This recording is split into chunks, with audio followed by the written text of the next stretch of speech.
നമസ്കാരം. രാഹുൽ ഗാന്ധി പഴയ തട്ടകമായ അമേഠിയിലും വയനാട്ടിലും തന്നെ മത്സരിക്കും. അതേസമയം പ്രിയങ്ക ഗാന്ധി അവർക്ക് സാധ്യത കൽപ്പിക്കപ്പെട്ടിരുന്ന റായ്ബറേലിയിൽ മത്സരിച്ചേക്കില്ല. ഈ അവസാന മണിക്കൂറുകളിൽ ദേശീയ മാധ്യമങ്ങളിൽ നിറയുന്ന രണ്ട് വാർത്തകളാണിത്. ഇതിന് വലിയ പ്രാധാന്യമുണ്ട്. കാരണം കോൺഗ്രസ് എന്ന പാർട്ടിയുടെ ഏറ്റവും പ്രധാനപ്പെട്ട രണ്ട് നേതാക്കൾ ദക്ഷിണേന്ത്യയിലേക്ക് ചുരുങ്ങിപ്പോകുന്ന ഒരു കാഴ്ച കൂടിയാണ് നമ്മൾ കാണുന്നത്.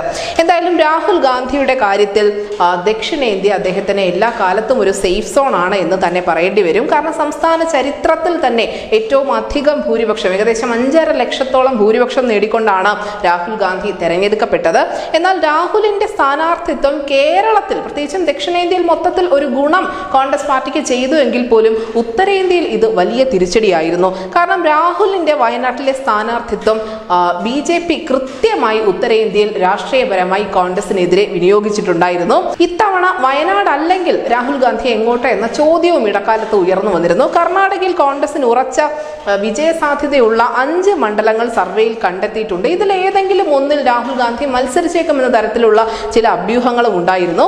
BJPയുമായി നേരിട്ട് ഏറ്റുമുട്ടുന്ന ദക്ഷിണേന്ത്യയിലെ ഏതെങ്കിലും ഒരു മണ്ഡലത്തിൽ രാഹുൽ ഗാന്ധി മത്സരിച്ചെങ്കിൽ മാത്രമേ ഉത്തരേന്ത്യയിൽ ഇത് BJPക്ക് പ്രചരണ ആയുധമാക്കാതിരിക്കാൻ സാധിക്കുകയുള്ളൂ. കാരണം വയനാട്ടിൽ നമുക്കറിയാം CPIയുടെ സീറ്റാണ്. CPIയും കോൺഗ്രസും തമ്മിൽ വയനാട്ടിൽ ഏറ്റുമുട്ടുമ്പോൾ സ്വാഭാവികമായും BJP അത് ഉയർത്തിക്കാണിക്കും. INDA എന്ന മുന്നണിക്ക് പോലും ഒരുപക്ഷെ ദേശീയ തലത്തിൽ ഇത് തിരിച്ചടിയായേക്കാം. ഈ ഒരു തിരിച്ചറിവ് ഉള്ളതുകൊണ്ട് തന്നെയാണ് ദക്ഷിണേന്ത്യയിൽ മറ്റേതെങ്കിലും ഇടത്ത് BJPയുമായി ശക്തമായൊരു മത്സരം കാഴ്ചവെക്കാൻ സാധിക്കുമെങ്കിൽ അങ്ങോട്ടേക്ക് കോൺഗ്രസിനെ പരിഗണിച്ചിരിക്കുന്നത്. ഇതിൽ സാധ്യതയുള്ളത് തമിഴകത്തെ ഒരു സീറ്റാണ്, പ്രത്യേകിച്ചും കന്യാകുമാരിയാണ്. നമുക്കറിയാം തമിഴ്നാട്ടിൽ BJP ജയിക്കുന്ന ഒരു മണ്ഡലമാണ് കന്യാകുമാരി. ഇവിടെ കോൺഗ്രസിന്റെ 2 സർവേകൾ അവർ ഇതിനോടകം തന്നെ പൂർത്തിയാക്കിയിട്ടുണ്ട്. DMKയുടെ ശക്തി കേന്ദ്രമാണ് എങ്കിൽ പോലും അവിടെ DMKയ്ക്ക് കാര്യമായ മുന്നേറ്റമൊന്നും തെരഞ്ഞെടുപ്പിൽ ഉണ്ടാക്കാൻ സാധിച്ചിട്ടില്ല. അതുകൊണ്ട് തന്നെ രാഹുൽ ഗാന്ധി കന്യാകുമാരിയിൽ BJPക്കെതിരെ മുഖാമുഖം നിന്ന് മത്സരിക്കുകയാണെങ്കിൽ എല്ലാ പിന്തുണയും തങ്ങൾ നൽകാമെന്നും ഈ സീറ്റ് പിടിച്ചെടുക്കാമെന്നുമാണ് DMKയുടെ അധ്യക്ഷനും തമിഴകത്തിന്റെ മുഖ്യമന്ത്രിയുമായ MK സ്റ്റാലിൻ അഭിപ്രായപ്പെട്ടിരിക്കുന്നത്. അങ്ങനെ രാഹുൽ ഗാന്ധിയുടെ പേര് വീണ്ടും അമേഠി, വയനാട് എന്നിവിടങ്ങളിൽ തന്നെ ഏകദേശം ഉറപ്പിച്ചു കഴിഞ്ഞിരിക്കുന്നു. ഇനി അതല്ലെങ്കിൽ അങ്ങേയറ്റമുള്ള സാധ്യതകൾ കർണാടകത്തിലോ തമിഴകത്തോ ഉള്ള ഏതെങ്കിലും ഒരു മണ്ഡലമായിരിക്കും. രണ്ടാമത്തെ വ്യക്തിത്വം പ്രിയങ്ക ഗാന്ധിയാണ്. നമുക്കറിയാം പ്രിയങ്ക ഗാന്ധിയുടെ പേര് ഒരു മണ്ഡലവുമായി മാത്രമേ ഇതുവരെയും കൂട്ടിച്ചേർക്കപ്പെട്ടിട്ടുള്ളൂ. ആ മണ്ഡലം റായ്ബറേലിയാണ്. റായ്ബറേലിക്ക് കോൺഗ്രസുമായുള്ള ഒരു ബന്ധത്തിന് പതിറ്റാണ്ടുകളുടെ ചരിത്രമുണ്ട് എന്നും നമുക്കറിയാം. കാരണം നെഹ്റു കുടുംബത്തിന്റെ സ്വന്തം മണ്ഡലം എന്ന് അറിയപ്പെടുന്ന ഒരു മണ്ഡലമാണ് ഈ റായ്ബറേലി. ഇന്ദിരാഗാന്ധി ആദ്യ മത്സരത്തിന് വേണ്ടി ഇറങ്ങി തിരിച്ചതും ഇന്ദിരയെ തോൽപ്പിച്ച ഒരേ ഒരു മണ്ഡലവും ഇതേ റായ്ബറേലി തന്നെയാണ്. 2004 മുതൽ 2024 വരെ അതേ ഇന്ദിരാഗാന്ധിയുടെ മരുമകളായ മുൻ പ്രധാനമന്ത്രി രാജീവ് ഗാന്ധിയുടെ ഭാര്യയായ കോൺഗ്രസിന്റെ മുൻ അധ്യക്ഷയായ സോണിയ ഗാന്ധിയുടെ വിലാസം പോലും റായ്ബറേലി എന്നതായിരുന്നു. ഈ ഉത്തർപ്രദേശിലെ റായ്ബറേലി മണ്ഡലം എപ്പോഴും സോണിയ ഗാന്ധിക്കൊപ്പം അല്ലെങ്കിൽ ഗാന്ധി കുടുംബത്തിനൊപ്പം നിന്നിട്ടുണ്ട്. 2019 ഉത്തർപ്രദേശിൽ BJP കാര്യമായ മുന്നേറ്റം ഉണ്ടാക്കിയ സമയത്തും അവിടെ റായ്ബറേലി മാത്രം സോണിയ ഗാന്ധിക്കൊപ്പം ഒട്ടും വ്യതിചലിക്കാതെ നിന്നിരുന്നു. അതുകൊണ്ട് തന്നെ റായ്ബറേലി പ്രിയങ്ക ഗാന്ധിക്ക് ഒരു സുരക്ഷിത മണ്ഡലമായിരിക്കുമെന്നാണ് കോൺഗ്രസ് ഇതുവരെയും ധരിച്ചു വെച്ചിരുന്നത്. അതുകൊണ്ട് തന്നെയാണ് തുടക്കം മുതൽ തന്നെ പ്രിയങ്ക ഗാന്ധിയുടെ പേരുകൾ ഈ റായ്ബറേലിയുമായി ചേർത്ത് വായിക്കപ്പെട്ടതും. പക്ഷേ ഇപ്പോൾ ഈ അവസാന മിനിറ്റുകളിൽ വന്ന റിപ്പോർട്ട് അനുസരിച്ച് പ്രിയങ്ക ഗാന്ധി റായ്ബറേലിയിൽ മത്സരിക്കില്ല എന്നുള്ള സൂചന പുറത്തു വന്നിരിക്കുന്നു. എന്തുകൊണ്ട് പ്രിയങ്ക ഗാന്ധി റായ്ബറേലിയിൽ നിന്നും പിന്മാറുന്നു? സ്വന്തം അമ്മയുടെ പിന്തുടർച്ചക്കാരിയായി പ്രിയങ്ക തന്നെ അവിടെ എത്തിയിരുന്നെങ്കിൽ കോൺഗ്രസിന് നേട്ടമായിരുന്നു. കാരണം ഉത്തർപ്രദേശ് പോലെയുള്ള ഒരു വലിയ പോരാട്ടം നടക്കുന്ന ഭൂമികയിൽ നെഹ്റു കുടുംബത്തിന് അല്ലെങ്കിൽ ഗാന്ധി കുടുംബത്തിന്റെ ഒരു സാന്നിധ്യം ഉണ്ടായിരുന്നു എന്നെങ്കിലും പറയാമായിരുന്നു. പിന്നെ എന്തുകൊണ്ടാണ് ഞൊടിയിടയിൽ ഏതാനും മണിക്കൂറുകൾക്കുള്ളിൽ റായ്ബറേലിയിൽ നിന്നും പ്രിയങ്ക ഗാന്ധിയുടെ പേര് മാഞ്ഞു തുടങ്ങിയിരിക്കുന്നത്? ഇതിനൊറ്റ ഉത്തരമേ ഉള്ളൂ. കഴിഞ്ഞ ദിവസങ്ങൾ നടന്ന രാജ്യസഭാ തെരഞ്ഞെടുപ്പ്. ആ രാജ്യസഭാ തെരഞ്ഞെടുപ്പിൽ സമാജ്വാദി പാർട്ടിയുടെ ചില MLA മാർ ക്രോസ് വോട്ട് ചെയ്ത് BJPയെ വിജയിപ്പിച്ചെടുത്തിരുന്നു. അതുകൊണ്ട് തന്നെ ഇവിടെ പ്രിയങ്ക ഗാന്ധി സുരക്ഷിതയല്ല എന്ന് തന്നെയാണ് ഹൈക്കമാൻഡ് ഇപ്പോൾ വിലയിരുത്തുന്നത്. അങ്ങനെയെങ്കിൽ പ്രിയങ്ക ഗാന്ധി ഇനി എങ്ങോട്ട് പോകും എന്ന ചോദ്യം കൂടിയുണ്ട്.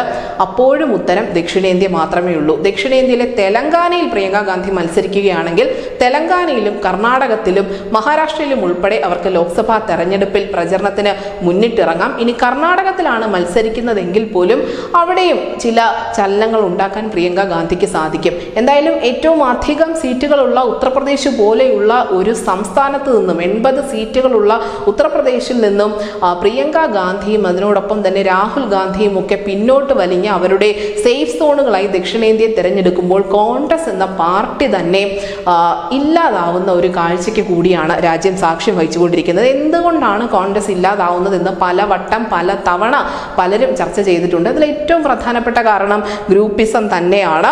ഈ ഗ്രൂപ്പിസം കോൺഗ്രസ് പാർട്ടിയിൽ മാത്രമുള്ള ഒന്നല്ല, BJPയിലും ഇടതുപക്ഷ പാർട്ടികളിലും ഒക്കെ ഗ്രൂപ്പിസം ഉണ്ട്. അതൊക്കെ പലതവണ പല സംസ്ഥാനത്തു നിന്നും പുറത്തു വന്നിട്ടുമുണ്ട്. പക്ഷേ അത്തരത്തിൽ ഗ്രൂപ്പിസം ഒരിക്കലും പാർട്ടിയെ തളർത്താൻ ഇവരാരും സമ്മതിച്ചിട്ടില്ല. ആരെങ്കിലും ഒരു ഗ്രൂപ്പ് കളിയുമായി മുന്നിട്ടിറങ്ങുമ്പോൾ വടിയെടുക്കാൻ അവിടെ ഒരു നേതാവുണ്ട്, പറഞ്ഞ് നിർത്താൻ അവിടെ ഒരു നേതൃത്വമുണ്ട്. ഇത് കോൺഗ്രസിന് ഇല്ലാതായിപ്പോയി.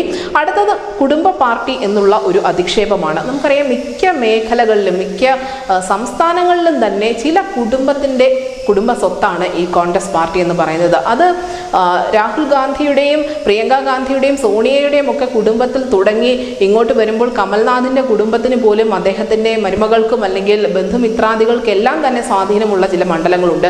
ഇത് ഓരോ സംസ്ഥാനം എടുത്തു നോക്കിയാലും കാണാൻ സാധിക്കുകയും ചെയ്യും. അങ്ങനെ പുതിയ ഒരു തലമുറയെ അല്ലെങ്കിൽ രണ്ടാം നിര നേതാക്കളെ വളർത്തിയെടുക്കാൻ പോയതും കോൺഗ്രസിന്റെ വലിയ പരാജയമാണ്. ഇന്ദിരാഗാന്ധിയും രാജീവ് ഗാന്ധിയും ഒക്കെ നയിക്കുന്ന സമയത്ത് അവിടെ കൂടുതൽ യങ് ബ്ലഡ് ഉണ്ടായിരുന്നു, അല്ലെങ്കിൽ യുവരക്തം കോൺഗ്രസിനുള്ളിൽ സജീവമായിരുന്നു. പക്ഷേ നരസിംഹറാവുവിന്റെ കാലം മുതൽക്ക് ഈ യുവ തലമുറ കോൺഗ്രസ് പാർട്ടിയിൽ നിന്നും അകലുന്ന ഒരു കാഴ്ച നമുക്ക് കാണാൻ സാധിച്ചു. അതിനേറെ ശേഷം സോണിയാഗാന്ധി ഈ ഒരു നേതൃത്വത്തെ മുന്നോട്ട് കൊണ്ടുപോകാൻ ഏറെ പണിപ്പെട്ടിരുന്നുവെങ്കിൽ പോലും ആ ഒരു കാലം അതിക്രമിച്ചു പോയതുകൊണ്ട് തന്നെ അവർക്കത് സാധിച്ചിരുന്നില്ല. അതിനുശേഷം പാർട്ടി രാഹുൽ ഗാന്ധിയുടെ കൈകളിലെത്തുമ്പോൾ അത് ചിഹ്ന ഭിന്നമായ നിലയിലാണ് രാഹുലിന്റെ കയ്യിലെത്തുന്നത്. അപ്പോഴേക്കും ഹൈക്കമാൻഡിന് ഏറ്റവും പ്രധാനപ്പെട്ട നേതാക്കൾക്ക് മേലുള്ള കൺട്രോൾ അല്ലെങ്കിൽ അവരെ നിയന്ത്രിക്കാനുള്ള ഒരു കഴിവൊക്കെ നഷ്ടപ്പെട്ടു പോയിരുന്നു. അവർ പുരയ്ക്ക് മേലെ വളർന്നു നിൽക്കുന്ന പൊന്മരങ്ങളായി മാറി എന്ന് തന്നെ പറയേണ്ടി വരും. ഓരോ സംസ്ഥാനം എടുത്താലും നമുക്കിതിൽ ഉദാഹരണം കാണാൻ സാധിക്കും. കർണാടകത്തിൽ സിദ്ധരാമയ്യയും DK ശിവകുമാറുമാണ് പാർട്ടിയെ നയിക്കുന്നത്. അവരുടെ കുടുംബത്തിൽ നിന്നുള്ള ആളുകളും പാർട്ടിയിൽ സജീവമാണ്. അവർക്കൊക്കെ ഓരോ മേഖലയുണ്ട് താനും. ഇനി കേരളത്തിലേക്ക് വരികയാണെങ്കിലും അങ്ങനെയൊക്കെ തന്നെയാണ്. ഇവിടെ ഉമ്മൻചാണ്ടിയുടെ മകനാണ് പുതുപ്പള്ളിയുടെ പിന്തുടർച്ചക്കാരനാവുന്നത്. അല്ലെങ്കിൽ VD സതീശനും സുധാകരനും ഒക്കെ അപ്പുറം കോൺഗ്രസിൽ എത്ര നേതാക്കളുണ്ട് എന്ന് ചോദിച്ചാൽ നമുക്ക് അധികമൊന്നും ഉത്തരമില്ല. രാഹുൽ മാങ്കൂട്ടത്തിൽ അല്ലെങ്കിൽ ഹൈബി ഈഡൻ തുടങ്ങി കുറച്ച് പേരുടെ പേരൊക്കെ പറയാമെങ്കിൽ പോലും ഇവിടെയും കുടുംബത്തിനൊക്കെ വലിയ പ്രാധാന്യമുണ്ട് എന്ന് പറയേണ്ടി വരും. മധ്യപ്രദേശിൽ നമ്മൾ നേരത്തെ സൂചിപ്പിച്ചതുപോലെ കമൽനാഥ് സ്വന്തം കുടുംബത്തിൻ്റെതായി കൊണ്ടു നടക്കുകയാണ് കോൺഗ്രസ് പാർട്ടിയെ. ഇനി രാജസ്ഥാനിൽ എത്തുകയാണെങ്കിൽ അവിടെ സച്ചിൻ പൈലറ്റിനെ പോലെയുള്ള ഒരു യുവ നേതാവിനെ വളർത്താതെ ഏറ്റവും വലിയ തടസ്സമായി നിൽക്കുന്നത് BJPയുടെ നേതാക്കൾ ആരുമല്ല, മറിച്ച് കോൺഗ്രസ് പാർട്ടിയുടെ തന്നെ തലമുതിർന്ന നേതാവും രാജസ്ഥാന്റെ മുൻ മുഖ്യമന്ത്രിയുമായ അശോക് ഗെഹ്ലോട്ടാണ്. അങ്ങനെ കോൺഗ്രസ് പാർട്ടി ഒരറ്റത്ത് നിന്നും നശിച്ചു തുടങ്ങിയിരിക്കുന്നു. ആ നാശം അതിൻ്റെ പൂർണ്ണ തോതിലാകുന്നതിൻ്റെ സൂചനയാണ് ഈ രാഹുൽ ഗാന്ധിയുടെയും പ്രിയങ്ക ഗാന്ധിയുടെയും ഒക്കെ ദക്ഷിണേന്ത്യൻ സംസ്ഥാനങ്ങളിൽ നിന്നുള്ള ഒരു സ്ഥാനാർത്ഥിത്വം എന്ന് പറയുന്നത്. കേരളത്തിൽ എന്തായാലും അടുത്ത ഒരു നിയമസഭാ തെരഞ്ഞെടുപ്പിൽ കോൺഗ്രസിന് അധികാരം പിടിക്കാൻ സാധിച്ചില്ല എങ്കിൽ കോൺഗ്രസിന് കിട്ടിക്കൊണ്ടിരുന്ന ഈ വോട്ടുകൾ എങ്ങോട്ട് പോകും എന്ന ഒരു ചോദ്യം ഉയരുന്നുണ്ട്. സ്വാഭാവികമായും പണ്ട് മുതൽ തന്നെ CPM വിരുദ്ധരായിരുന്ന ജന്മനാ CPM വിരുദ്ധരായിരുന്ന ആളുകളൊന്നും തന്നെ അങ്ങോട്ടേക്ക് പോകാനുള്ള സാധ്യതയില്ല. അപ്പോൾ അവിടെ നേട്ടം കൊയ്യാൻ പോകുന്നത് BJP ആയിരിക്കും.